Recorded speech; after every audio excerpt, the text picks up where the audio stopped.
오늘 우리에게 주시는 하나님의 말씀은 사도행전 21장 27절부터 30절까지입니다. 그 이래가 거의 참에 아시아로부터 온 유대인들이 성전에서 바울을 보고 모든 무리를 충동하여 그를 붙들고 외치되 이스라엘 사람들아 도우라. 이 사람은 각처에서 우리 백성과 율법과 이곳을 비방하여 모든 사람을 가르치는 그 사이인데 또 헬라인을 데리고 성전에 들어가서 이 거룩한 곳을 더럽혔다 하니 이는 그들이 전에 에베소 사람 드로비모가 바울과 함께 시내에 있음을 보고 바울이 그를 성전에 데리고 들어간 줄로 생각함이러라. 온 성이 소동하여 백성이 달려와 모여 바울을 잡아 성전 밖으로 끌고 나가니 문들이 곧 닫히더라. 아멘. 바울은 주님의 부르심을 받은 이후에 일평생토록 복음 안에서 한 사람이라도 더 얻기 위해서 여러 사람에게 여러 모습으로 살았습니다. 마치 생명의 물처럼 상대에게 자신에게 맞추어 줄 것을 요구하는 것이 아니라 상대와의 접촉점을 확대하기 위해서 언제나 상대에게 자신을 맞추며 살아왔습니다. 지난 시간에 살펴본 것처럼 바울에 대한 유대인들의 거짓 모함을 사실인 것처럼 믿고 있는 유대인 크리스천들의 그릇된 오해를 불식시켜주기 위해서 나실인 서원 기한이 만료된 사람들의 서원 만료 예식을 도와주라는 야고보와 예루살렘 장로들의 제안을 바울이 그대로 따랐던 것도 아직까지 믿음이 연약한 유대인 크리스천들과의 접촉점을 확대하기 위함이었습니다.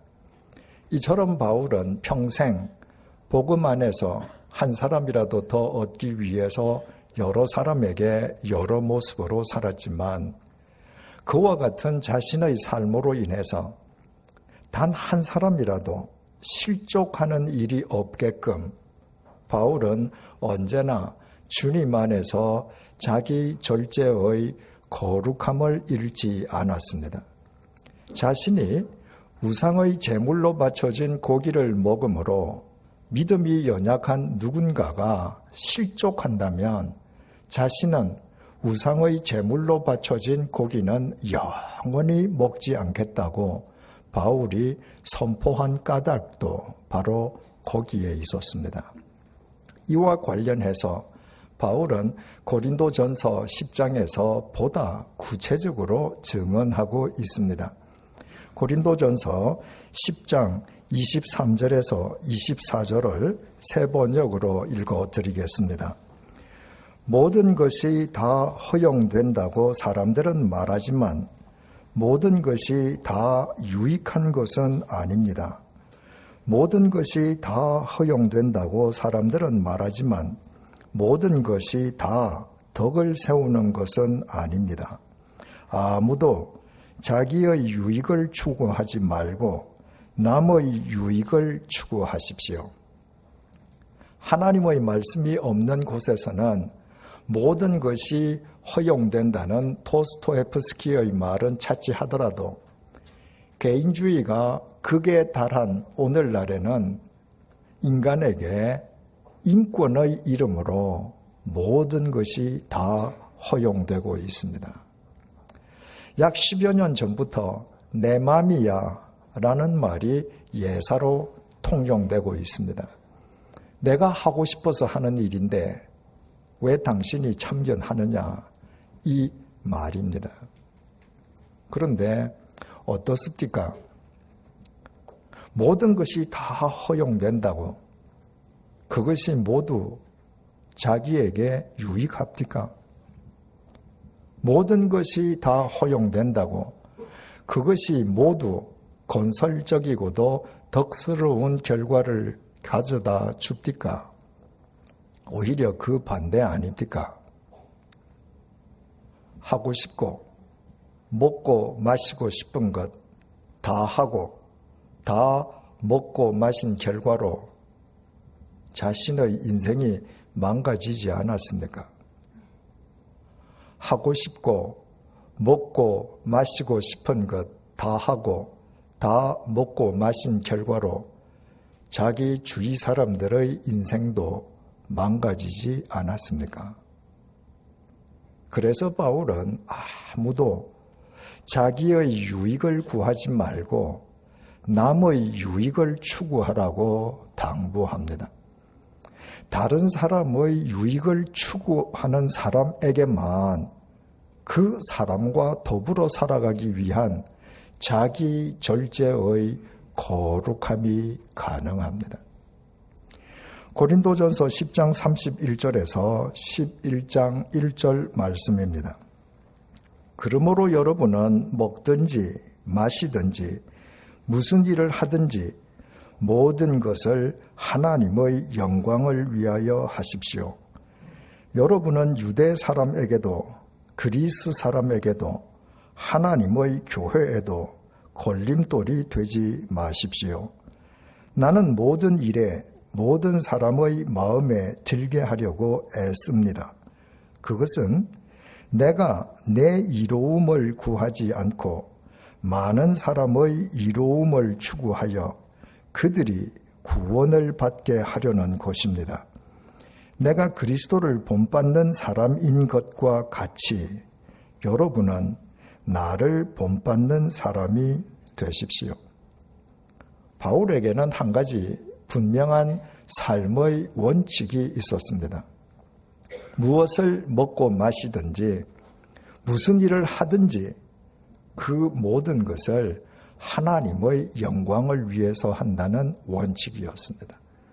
그것은 자신이 만나는 사람 가운데에 단 한 사람도 실족하지 않게끔 그 모든 사람들이 모두 구원받을 수 있게끔 그들의 유익을 추구하며 살아간다는 말이었습니다.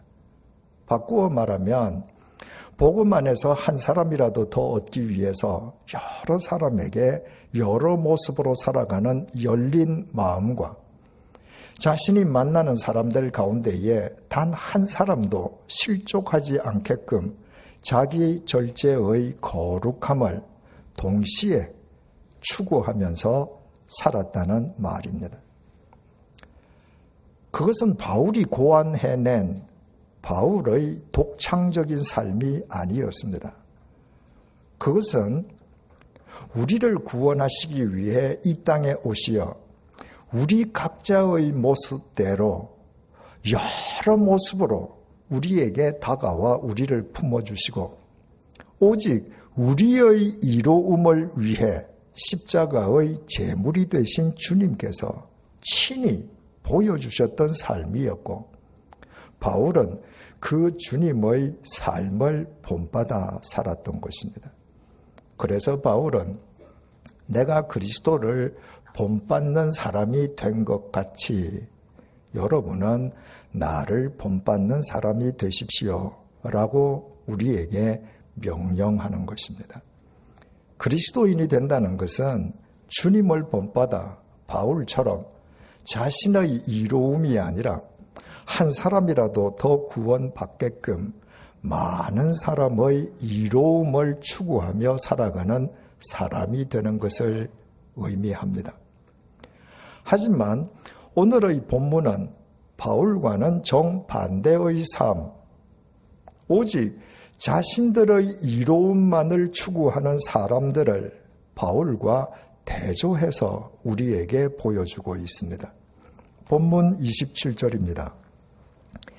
그 이래가 거의 참에 아시아로부터 온 유대인들이 성전에서 바울을 보고 모든 무리를 충동하여 그를 붙들고 나실인 서원 기간이 만료된 사람은 성전에서 7일 동안 머물면서 정결 예식인 결례를 행하고 제8일에는 머리를 깎아야 된다고 했습니다. 야고보와 예루살렘 장로들이 바울에게 맡긴 4명도 예루살렘 성전에서 나실인 서원 기한 만료 예식이 거의 끝나갈 무렵이었습니다. 바울은 그들의 귀한 만료 예식을 끝까지 도와주기 위해서 그때까지 성전을 떠나지 않고 있었습니다. 마침 오순절을 예루살렘에서 지내기 위해서 예루살렘을 찾아온 유대인들 가운데에 아시아에서 온 유대인들도 있었습니다. 오늘날 터키 대륙의 서부 지역을 일컫는 아시아의 중심 도시 에베소에서 온 유대인들이었습니다. 그 유대인들은 지난 시간에 살펴보았던 유태교에서 개종한 유대인 크리스천들이 아니었습니다. 그들은 유태교 열혈 신봉자로서 바울이 에베소에서 3년 동안 머물면서 복음을 전할 때부터 바울을 유태교의 배교자로 간주해서 호시탐탐 바울을 해칠 기회를 엿보던 사람들이었습니다. 그들이 예루살렘 성전에 들어갔다가 성전에 있던 바울을 보았습니다. 에베소 유대인들은 바울을 보는 즉시 성전에 가득 차 있는 사람들을 충동질했습니다. 충동질하다는 동사가 헬라어 원문에 미완료형으로 기록되어 있습니다. 성전에 있던 사람들이 바울에게 적개심을 품지 않을 수 없도록 에베소의 유대인들이 계속 그들을 충동질했던 것입니다. 아무 생각 없이 충동질 당하는 사람들은 어디에나 있기 마련입니다. 그날 성전에 있던 사람들도 에베소 유대인들에 의해 간단히 충동질 당했습니다. 에베소 유대인들은 그들과 함께 바울을 붙들었습니다. 우리말 성경에는 나타나 있지 않습니다만은 헬라어 원문을 보면 그들은 바울을 붙들어서 마치 중죄인을 다루듯이 바울의 두 손을 결박했습니다. 28절입니다. 외치되 이스라엘 사람들아 도우라. 이 사람은 각처에서 우리 백성과 율법과 이곳을 비방하여 모든 사람을 가르치는 그 자인데 또 헬라인을 데리고 성전에 들어가서 이 거룩한 곳을 더럽혔다 하니 그들은 바울의 죄목을 먼저 공개적으로 밝힌 뒤에 바울을 붙들어 결박한 것이 아니었습니다. 그들은 먼저 성전에 있는 사람들을 충동질해서 바울을 붙들어 결박부터 시키고 난 뒤에 소위 그들이 내세우는 바울의 두 가지 죄목을 소리쳐 밝혔습니다. 그들이 밝힌 바울의 첫 번째 죄목은 바울이 각 처에서 유대인과 율법과 성전을 무시하면서 모든 사람들을 그릇 가르쳤다는 것이었습니다.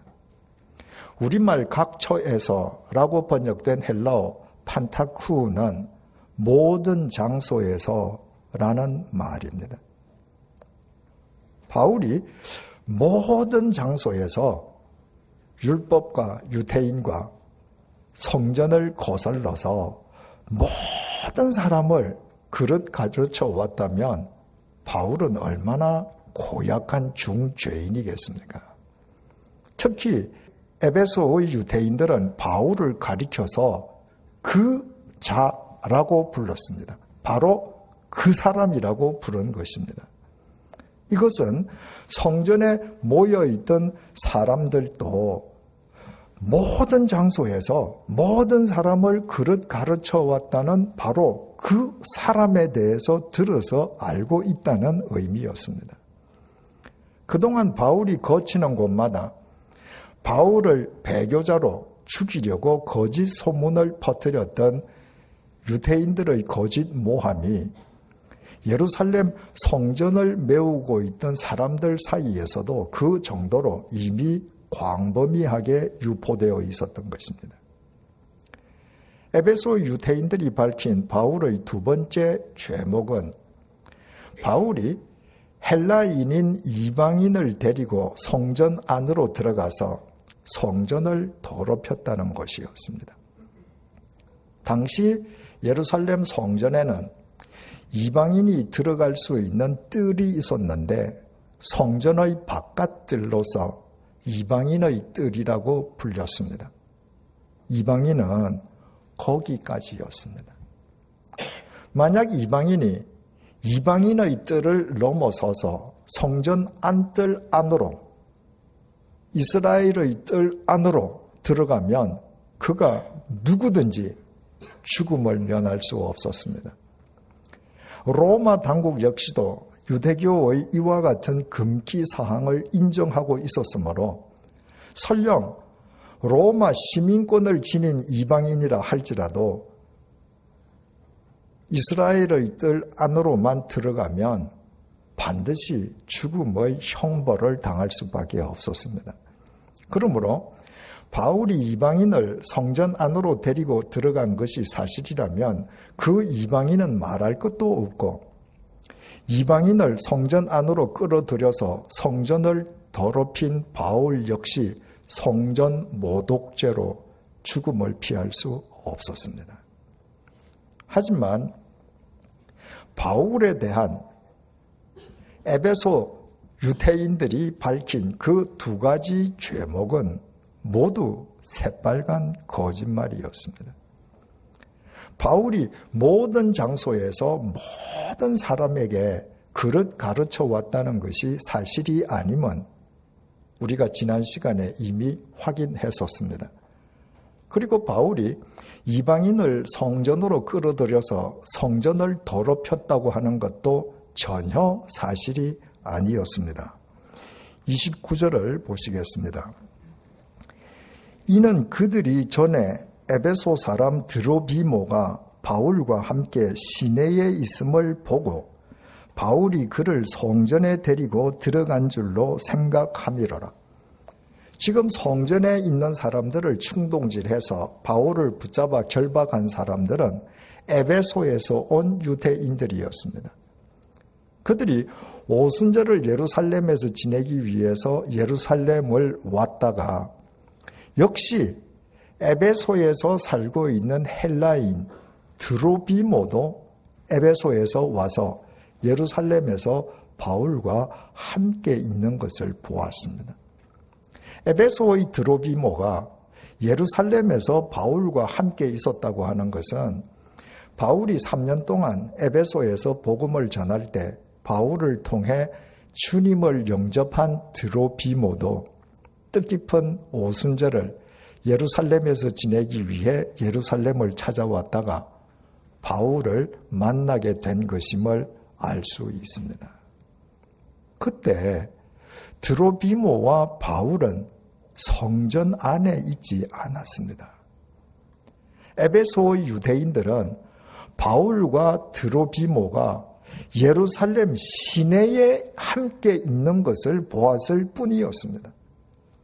그런데도 에베소의 유대인들은 바울이 드로비모를 예루살렘 성전 안으로도 데리고 들어갔을 것이라고 단정하여 사람들을 충동질하여 그를 결박시켰을 뿐만 아니라 바울이 이방인을 성전 안으로 데리고 들어가서 성전을 더럽혔다고 공개적으로 바울을 고발한 것이었습니다.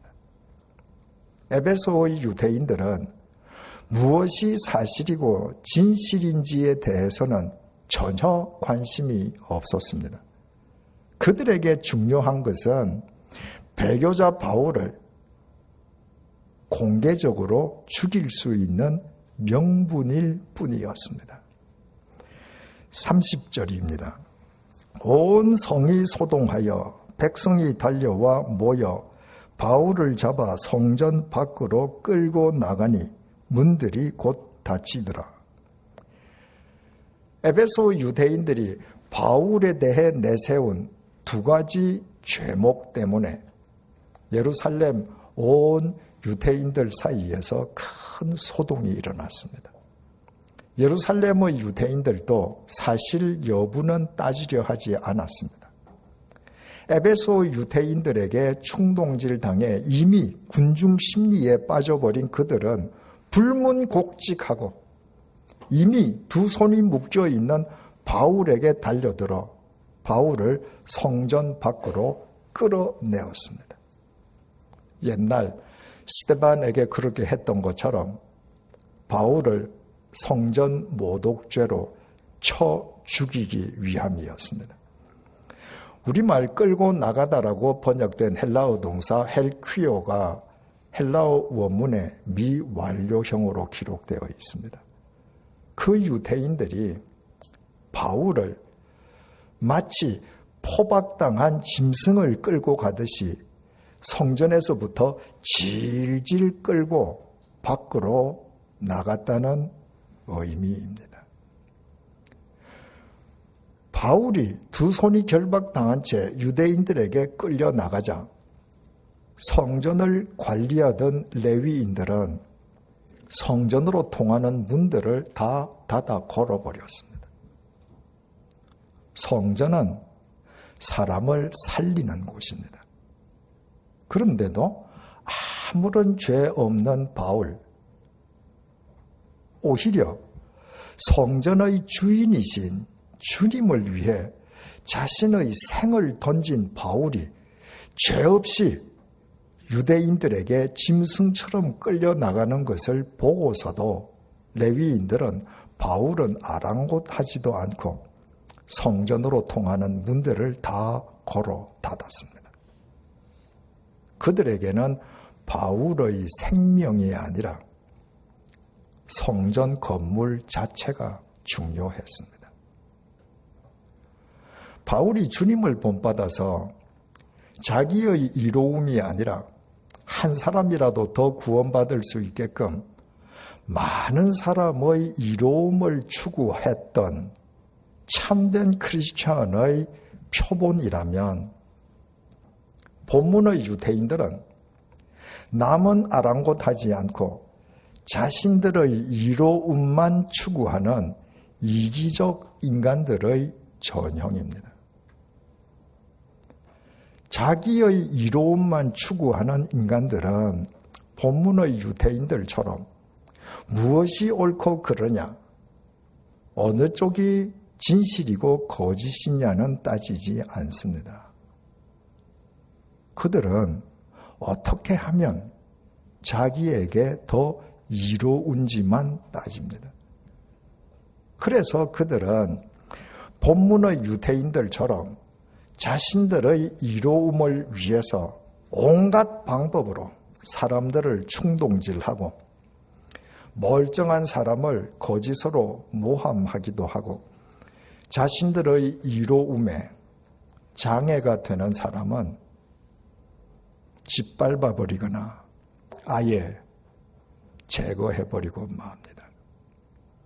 그런가 하면 바울을 모함하는 에베소 유대인들과 그 에베소 유대인들에게 충동질 당한 예루살렘의 유대인들에 의해 마치 짐승처럼 질질 끌려가는 죄 없는 바울을 보고서도 레위인들이 문들을 걸어 잠궈버린 예루살렘 성전은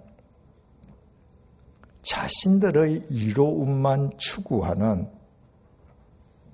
이기적인 인간들이 득실거리는 추악한 인간들의 집일 뿐이었습니다. 구약 선지자 예레미야는 예루살렘 성전을 가리켜서 이것이 여호와의 성전이라, 여호와의 성전이라, 여호와의 성전이라 하는 거짓말을 믿지 말라라고 선포했습니다. 본문의 시점보다 600년 앞섰던 예레미야가 그 시대에 볼 때에도 제사장에서부터 일반 백성에 이르기까지 자기 이로움만 추구하는 인간들이 득세한 예루살렘 성전은 그때부터 이미 거룩한 하나님의 성전이 아니었던 것입니다. 오죽하면 예수님께서도 그 예루살렘 성전을 가리켜서 내 집은 만민이 기도하는 집이라 칭함을 받으리라 하지 아니하였느냐. 너희는 강도의 소굴로 만들었도다 라고 탄식하셨겠습니까? 그렇다면 오늘 이 땅의 교회는 주님 보시기에 만민이 기도하고 예배하는 주님의 집이겠습니까? 아니면 주님 보시기에 강도의 소굴이겠습니까?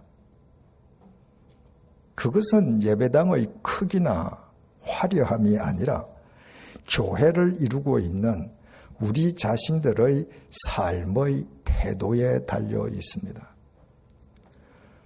우리가 주님을 본받아서 바울처럼 우리 자신들의 이로움이 아니라 한 사람이라도 더 구원받게끔 많은 사람들의 이로움을 추구하며 살아간다면 비록 우리의 예배당이 작고 협소해도 우리의 교회는 주님 보시기에 만민이 기도하고 예배하는 주님의 집이 틀림없을 것입니다.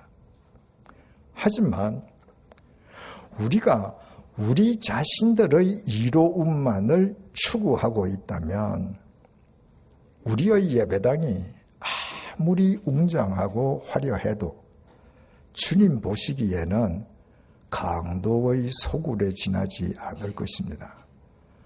우리 자신들의 이로움만 추구하고 있는 우리의 삶은 거짓과 위선, 온갖 술수와 괴계로 가득 차 있을 것이기 때문입니다.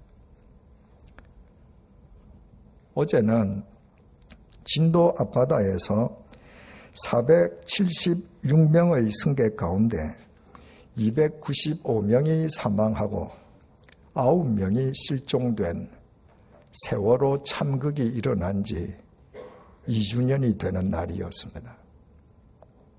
세월호 참극을 한마디로 표현하면 자기 이로움만을 추구하는 인간들에 의해서 무고한 사람들이, 특히 우리의 수많은 어린 자녀들이 생명을 잃은 비극이었습니다. 1년 전에도 말씀드렸듯이 세월호 참극은 결코 진도 앞바다에서 단순히 몇 사람의 실수로 우연히 일어났던 사고가 결코 아닙니다. 세월호 참극은 그동안 자기 이로움만 추구해온 우리 모두의 삶이 빚어낸 참극입니다. 자기 이로움만 추구해온 우리 모두가 세월호 비극의 공범인 것입니다. 세월호 비극이 2년 전 진도 앞바다에서만 일어났던 것도 아닙니다. 자기 이로움만 추구하는 우리의 삶으로 인해 누군가가 짓밟히는 세월호 참극은 오늘 이 순간에도 우리 주위에서 계속해서 일어나고 있습니다. 이래서야 우리가 모인 이 집이 주님 보시기에 만민이 기도하고 예배하는 주님의 집일 수는 없을 것입니다. 주님을 본받아서 자기의 이로움이 아니라 한 사람이라도 더 구원받게끔 많은 사람의 이로움을 추구하며 자기 생을 던졌던 바울이 오직 자신들의 이로움만 추구하던 유대인들에게 붙잡혀 마치 포박당한 짐승이 끌려가듯 두 손이 묶인 채 질질 끌려가고 있습니다. 바울을 짐승처럼 끌고 가는 사람들은 유대인 대군중입니다. 그 유대인들에게 끌려가는 바울은 혈혈단신입니다. 바울을 끌어가는 유대인 대군중에 비한다면 개인 바울은 초라하고 무기력하기 짝이 없어 보입니다. 득이만만한 유대인 대군중 앞에서 홀로인 바울이 완패한 것처럼 보입니다. 그러나 그것은 사실이 아니었습니다. 하나님께서는 자신들의 이로움만 추구하던 유대인 대군중이 아니라 주님을 본받아 한 사람이라도 더 구원받게끔 많은 사람들의 유익을 위해 살았던 개인 바울, 그 한 사람을 통해 로마 제국을, 인류의 역사를 새롭게 하셨습니다. 알고 계십니까? 사회 정의도, 사회 윤리도, 공의도, 공중 도덕도, 공중 질서도, 새로운 역사도 오직 많은 사람의 이로움을 위해 살아가는 사람을 통해서만 확립됩니다. 결코 짧지 않은 손을 지니신 전능하신 하나님께서 바로 그런 사람들을 당신의 도구로 사용하시기 때문이면 두말할 나위가 없습니다. 그래서 사도 바울은 지금도 우리에게 간곡하게 이렇게 당부하고 있습니다. 그러므로 여러분은 먹든지 마시든지 무슨 일을 하든지 모든 것을 하나님의 영광을 위하여 하십시오. 여러분은 유대 사람에게도 그리스 사람에게도 하나님의 교회에도 걸림돌이 되지 마십시오. 나는 모든 일을 모든 사람의 마음에 들게 하려고 애씁니다.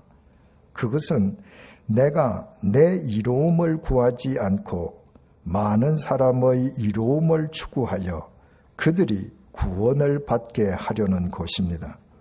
내가 그리스도를 본받는 사람인 것과 같이 여러분은 나를 본받는 사람이 되십시오. 주님을 본받아 많은 사람의 이로움을 추구하는 바울처럼 살아갈 것인가? 자기 이득만 추구하는 본문의 유대인들처럼 살아갈 것인가? 어느 쪽을 선택할 것인지는 전적으로 우리의 자유입니다. 그 선택이 자유인 만큼 선택에 대한 결과와 책임 역시 철저하게 우리 자신의 몫이 될 것입니다. 기도하시겠습니다. 오늘 본문 속 유대인들을 통해 현재 나의 실상을 보게 하시고 바울을 통해 크리스천으로서 주님 안에서 되어져야 할 나의 모습을 보게 해주셔서 감사합니다. 주님께서는 우리더러 하늘로 올라와 주님께 우리 자신을 맞추라고 요구하시지 않았습니다. 오히려 주님께서 우리에게 당신을 맞추시어 우리의 모습으로 이 땅에 오셨고 우리 각자의 모습에 따라 여러 모습으로 우리를 품어주시며 오직 우리의 이로움을 위하여 당신 자신이 십자가의 제물이 되심으로 우리에게 영원한 구원의 은총을 베풀어 주셨습니다. 이제부터 우리 모두 바울처럼 주님을 본받아 살아가게 도와주십시오. 복음 안에서 한 사람이라도 더 얻기 위해 여러 사람에게 여러 모습으로 살아가는 열린 마음과 단 한 사람이라도 실족시키지 않도록 자기 절제의 거룩함을 지니고 많은 사람들의 이로움을 추구하는 우리의 삶을 통해 이 땅에 사회 정의가, 사회 윤리가, 공익이, 공중 도덕이, 공공 질서가, 새로운 역사가 확립되게 해 주십시오.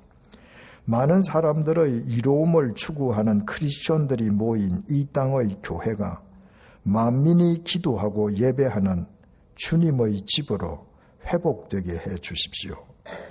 우리 가운데 단 한 사람도 그릇된 삶을 선택하여 자신의 호흡이 멎는 순간 가슴을 치고 후회하는 사람이 없게 해 주십시오.